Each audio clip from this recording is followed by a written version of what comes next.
So today's topic is about visual pathway. So let's have a brief introduction. So in visual pathway there are visual receptors which are present in the retina and they get stimulated, and after that first order neurons will be formed with the help of bipolar cells which are present in the inner nuclear layer of retina. After that they will form the second order neurons which is just above the first order neuron, and it is formed by the ganglionic cells in the ganglionic cell layer of retina. After that they will move upward and they will form the optic nerve which is of left side as well as which is of right side. After that it will form the optic chiasma that means decussation, and decussation that means crossing of the fibers. That means medial fibers of the pathway will cross their lane and move into the opposite lane. After that they will form the optic tract which is of two tract, that is of left side as well as right side. After moving upward it will enter into the third order neuron, that is lateral geniculate body, which is present in the thalamus, and from thalamus it will form the optic radiation and it will lead to the final destination, that is visual cortex, which is present in the occipital lobe of cerebral cortex. Now to understand this thing we need to learn about the left visual field as well as right visual field. So visual field is divided into two parts. First one is nasal one and next one is the temporal one. Nasal one which is present in the medial portion and temporal one is present in the lateral portion. Same goes with the right visual field, in which one is in the medial one, that is nasal, and next one is the temporal one which is present in the lateral section. Now to understand it very thoroughly, first we need to understand the visual pathway. So in visual pathway or optic pathway is the nervous pathway that transmits impulses from the retina to visual cortex in the visual center in cerebral cortex. That means first receptors will be stimulated. After stimulation of receptors they will take the impulses from the retina to the cerebral cortex, and from cerebral cortex we can interpret the visual acuity. After that, so first it is binocular vision. So binocular vision, that means we have two eyes and both the eyes have its own functions. That means if we consider this portion as in the left visual field, they are divided into nasal as well as temporal, and on the right side it is divided into nasal as well as in the temporal. Now in this nasal structure, the nasal portion consists of the fibers of temporal one, and in the left visual field the temporal half of left visual fold carries the impulses of nasal left visual fields. So it is very important to understand this, that left visual field consists of the lateral portion which carries the impulses of temporal one, and the left visual field which has the nasal one which is carried by the temporal one, and they will cross the fibers. On the same hand, in the right visual field the temporal half will carry the impulses of nasal one, and next one is nasal portion of the right visual field carries the impulses of temporal one. So in easiest way, the lateral one will always have the temporal fibers and the medial one will always have the nasal fibers. So in binocular vision, light rays from temporal half fall upon the nasal half of the corresponding nasal part. So this one is, if we consider as the binocular vision, and if we consider or make two portion, next one is temporal and next one is nasal. So light rays from temporal half of visual field fall upon the nasal one, and in the corresponding retina, and nasal part of the retina will fall upon the temporal one. So in short, temporal one carries the impulses of nasal one and nasal one carries the impulses of temporal one. It is opposite in nature. So first receptors will be stimulated. Which receptors? That is rods and cones which are present in the retina. They will get stimulated. They will synapse with the dendrites. Dendrites of whom? That is bipolar cells. Bipolar cells which are present in the inner nuclear layer of retina. So that is our first condition. Our first beginning is done with the help of visual receptors in retina. Next one is first order neurons. So first order neurons, that is bipolar cells in the retina. The axons, that is this axons synapse, that means they join with the dendrites. Dendrites, that means small processes of ganglionic cells. So first order neurons, that is bipolar cells. Bipolar cells, that is axons, they will synapse with the dendrites of ganglionic cells.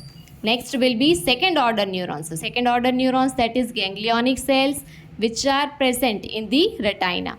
Now next one is, as dendrites are already synapsed with the previous axons of bipolar cells, now the left out axons of the ganglionic cells, they will form the optic nerve. Optic nerve, that is of both left as well as right. After that, after leaving the eye, they will terminate into the lateral geniculate body, that is thalamus. Now it will form the third order neuron. So in third order neuron, that is lateral geniculate body, and they all will terminate into the visual cortex, that is nothing but cerebral cortex, which is the occipital lobe.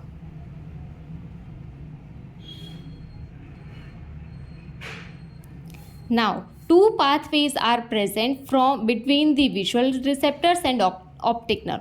First one is private. As the name suggests, there will be individual cones. That means individual visual receptors will be present. They are present in the fovea centralis, which is present, or a small hole. Fovea centralis is a small hole which is present in the retina.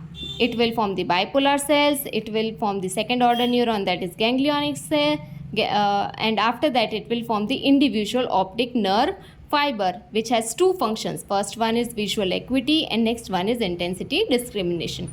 Same goes with the diffuse. Diffuse, that means more number of receptors are present. Which receptors? That is rods and cones are present. They will form the bipolar cells. They will form the next diffuse ganglionic cells, and they will all get overlapped on one another. As there are many nerve fibers get involved, they overlap one another and they are present outside the fovea and not inside the fovea. So that is the core difference between private as well as diffuse.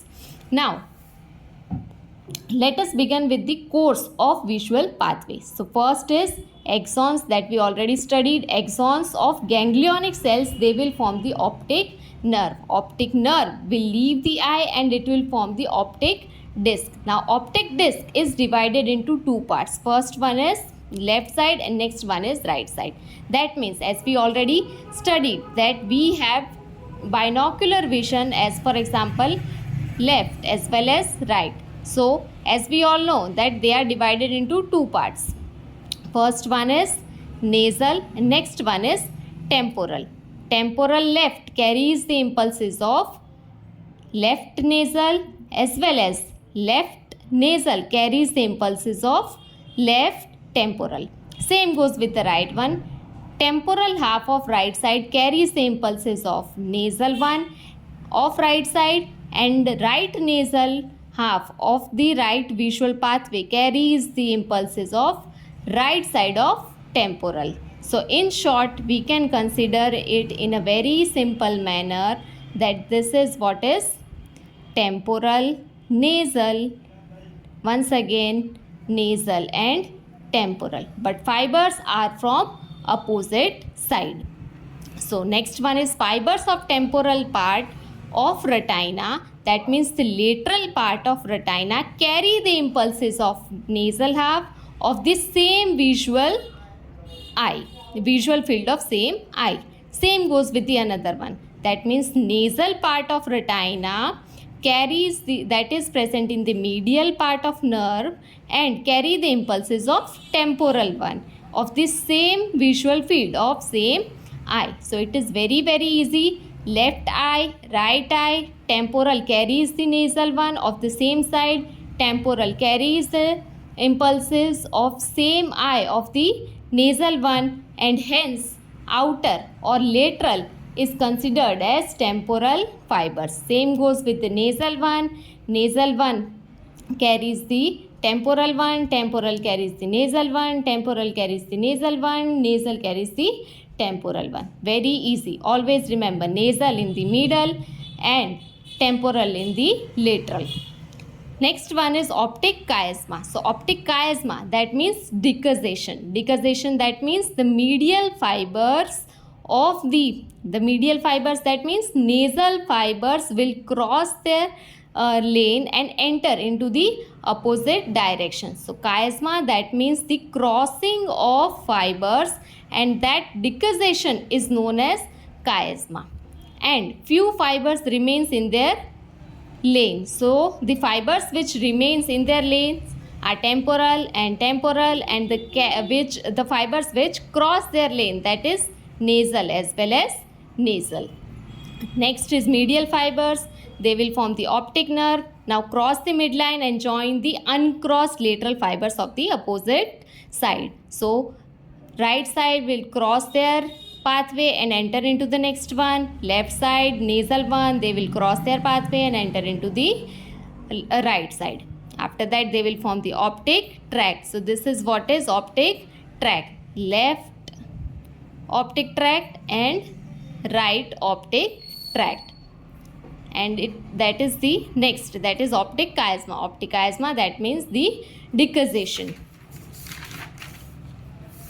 Next one is optic tract. So uncrossed fibers of optic nerve on the same side and crossed fibers from the opposite side. All the fibers run backward, toward, outward as well as towards into the cerebral peduncle. That means all of these fibers will reach to the thalamus.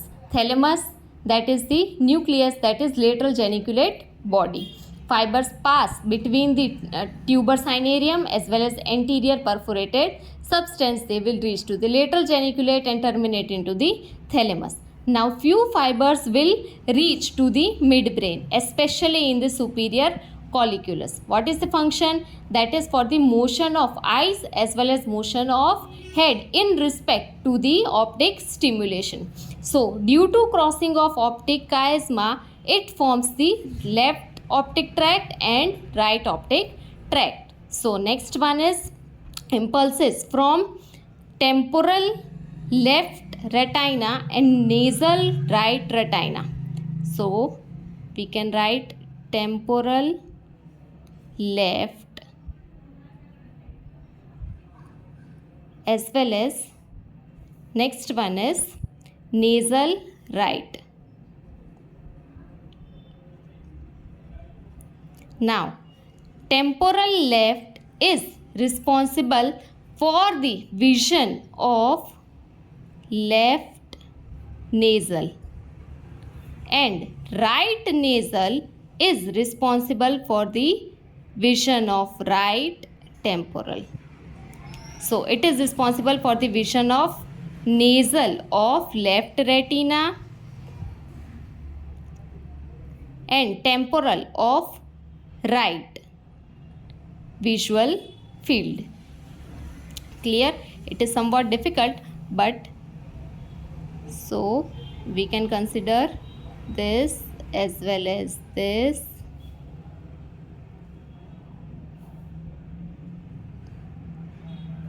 First is left temporal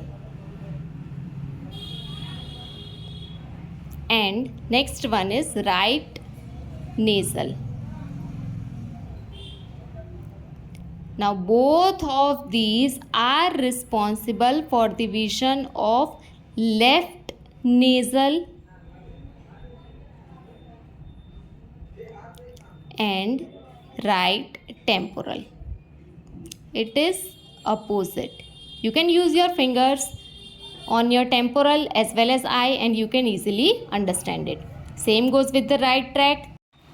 Next is right optic tract. So it carries the nasal half of left retina. So nasal half of left retina as well as right temporal of that means right temporal side.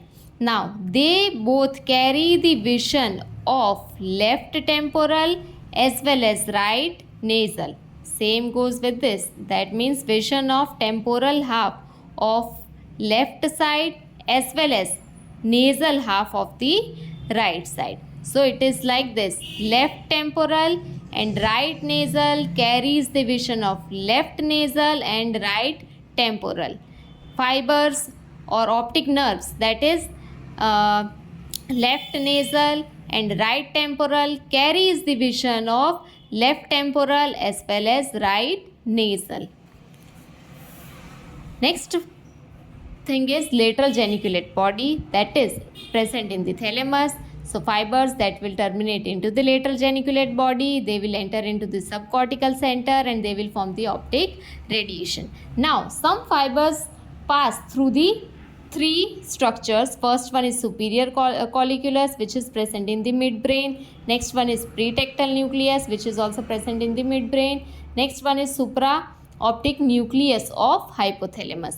Now function of superior colliculus, so that is the reflex motion of eyeballs as well as head in respect to the optic stimulus. Next one is pretectal, so any kind of light reflexes which is coming into the eye. And next one is retina, that is under control of pituitary in animals and there is no role in the human body. Next one is optic radiation. So previous one was lateral geniculate body, it will form the internal capsule, it will form the optic radiation, and last one is cerebral cortex, that is nothing but cerebral cortex, visual cortex, which is present in the occipital lobe. So as we all know that cerebral cortex is divided into different lobes. So visual cortex, which is present in the occipital lobe of cerebral cortex.